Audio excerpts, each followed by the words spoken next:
नमस्कार फ्रेंड्स, आपका दृष्टि करंट अफेयर्स टुडे में स्वागत है। आज का हमारा टॉपिक है ग्लोबल गेटवे योजना। हाल ही में यूरोपीय संघ ईयू द्वारा विश्व भर में सार्वजनिक और निजी बुनियादी ढांचा विकास को बढ़ावा देने हेतु ग्लोबल गेटवे नामक एक योजना की घोषणा की है। प्रमुख बिंदु: इस योजना का उद्देश्य वैश्विक स्तर पर बुनियादी ढांचे, डिजिटल अवसंरचना और जलवायु अनुकूल परियोजनाओं के विकास हेतु वर्ष 2027 तक 300 बिलियन यूरो का निवेश जुटाना है। यह योजना यूरोप की आपूर्ति श्रृंखलाओं को मजबूत करने, यूरोपीय संघ के व्यापार को बढ़ावा देने, जलवायु परिवर्तन से लड़ने में मदद करने, डिजिटलीकरण, स्वास्थ्य, जलवायु और ऊर्जा एवं परिवहन क्षेत्रों के साथ साथ शिक्षा तथा अनुसंधान पर ध्यान केंद्रित करने में सहायक होगी। यूरोपीय संघ के अनुसार इस पहल के तहत ईयू सदस्य देशों, यूरोपीय वित्तीय संस्थानों और राष्ट्रीय विकास वित्तीय संस्थानों के संसाधनों को एक साथ लाने का प्रयास किया जाएगा। आवश्यकता एवं महत्व: कोविड-19 महामारी ने वैश्विक आपूर्ति श्रृंखला में लचीलेपन के महत्व एवं इसके दुरुपयोग की संभावनाओं को रेखांकित किया है।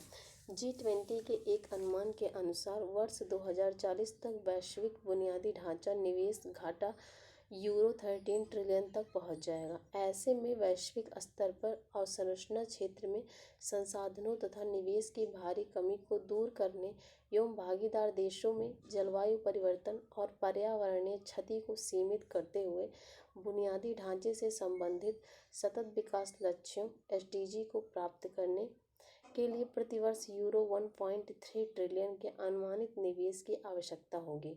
हालांकि इस योजना में ईयू कहीं भी चीन की बेल्ट एंड रोड पहल का उल्लेख नहीं किया गया, परंतु इसे BRI की प्रतिक्रिया के रूप में देखा जा रहा है। ईयू के अनुसार इस पहल का उद्देश्य किसी प्रकार के ऋण जाल, डेब्ट ट्रैप या अव्यावहारिक परियोजनाओं की चुनौतियों के बजाय ऐसी परियोजनाओं को बढ़ावा देना है जो टिकाऊ हो और स्थानीय आबादी की ज़रूरत को पूरा करती हों। वैश्विक स्तर पर ईयू की हालिया परियोजनाएं: मई 2021 में भारत और यूरोपीय संघ के बीच डिजिटल ऊर्जा, परिवहन आदि पर एक महत्वाकांक्षी कनेक्टिविटी साझेदारी की शुरुआत की गई थी।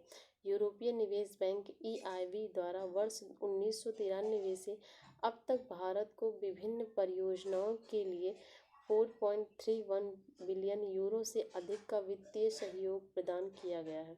वर्ष 2021 में यूरोपीय संघ और ब्राज़ील के बीच टेराबाइट डेटा को तेजी से तथा अधिक सुरक्षित रूप से ले जाने हेतु एक नए फाइबर ऑप्टिक केबल का उद्घाटन किया गया।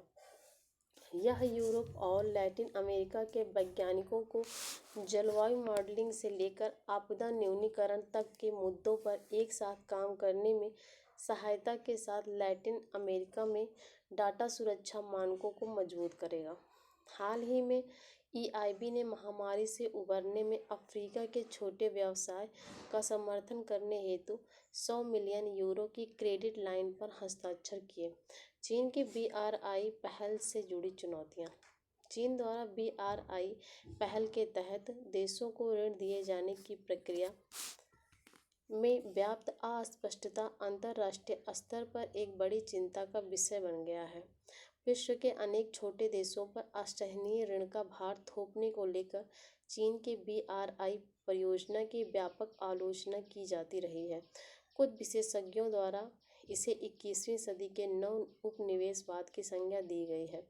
इसके अतिरिक्त अंतर्राष्ट्रीय मंचों पर BRI पहल में शामिल देशों का समर्थन प्राप्त करने हेतु चीन द्वारा उन पर दबाव बनाने तथा कई मामलों में उनकी विदेश नीति को भी प्रभावित करने के आरोप लगते रहे हैं।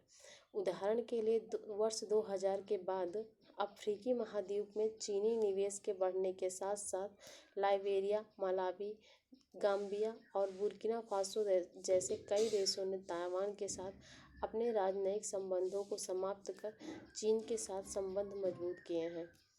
BRI परियोजना के माध्यम से चीन विभिन्न देशों में सैन्य अड्डों की स्थापना कर और उनके बंदरगाहों पर नियंत्रण के माध्यम से अपनी सैन्य पहुंच का विस्तार कर रहा है।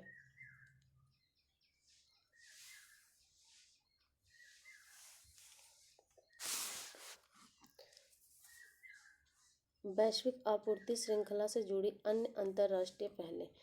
Blue dart network. इसकी शुरुआत नवंबर 2019 में अमेरिका, ऑस्ट्रेलिया और जापान के सहयोग के माध्यम से की गई थी। इस पहल का उद्देश्य वैश्विक बुनियादी ढांचे के विकास के लिए विश्वसनीय मानकों एवं उच्च गुणवत्ता के प्रमाणीकरण के माध्यम से अवसंरचना विकास को बढ़ावा देने और वैश्विक अवसंरचनाओं का एक तंत्र स्थापित करना है। Build back better world. इस पहल की शुरुआत 47वें G7 शिखर सम्मेलन के दौरान इस समूह के सदस्य देशों द्वारा की गई थी।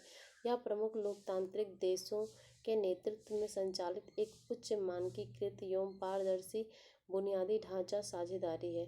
इसका उद्देश्य विकासशील देशों में लगभग 40 ट्रिलियन अमेरिकी डॉलर से अधिक की अवसंरचना जरूरतों को पूरा करने में सहयोग प्रदान करना है।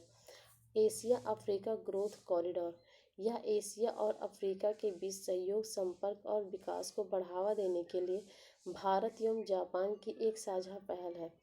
एशिया और अफ्रीका के बीच सहयोग को बढ़ावा देने के लिए इसके तहत 4 स्तंभों का निर्धारण किया गया है, जो निम्नलिखित हैं। विकास और सहयोग परियोजनाएं, गुणवत्तापूर्ण बुनियादी ढांचा व संस्थागत क्षमता एवं कौशल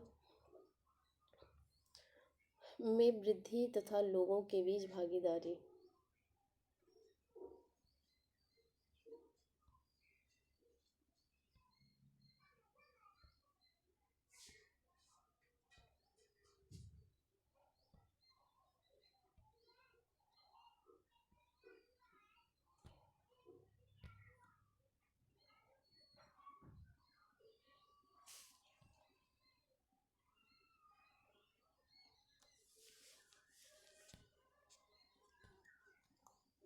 आगे की राह। ग्लोबल गेटवे पहल के माध्यम से विकासशील देशों में सतत विकास को बढ़ावा देने के साथ वैश्विक स्तर पर चीन के अराजकतापूर्ण हस्तक्षेप को नियंत्रित करने में सहायता प्राप्त होगी।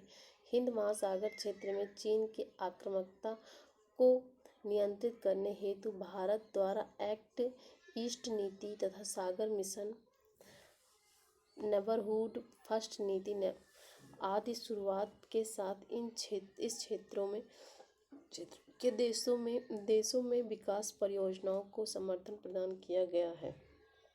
इससे रिलेटेड जो क्वेश्चन बन सकता है, ग्लोबल गेटवे योजना का संक्षिप्त परिचय देते हुए बताइए कि यह योजना चीन की बेल्ट एंड रोड इनिशिएटिव पहल को चुनौती देने में कितनी कारगर साबित हो सकती है। आज के लिए इतना ही। अगर वीडियो आपको अच्छा लगा हो तो आप लाइक सब्सक्राइब करें और जो भी प्रॉब्लम हो आप कमेंट बॉक्स में लिख सकते हैं। धन्यवाद।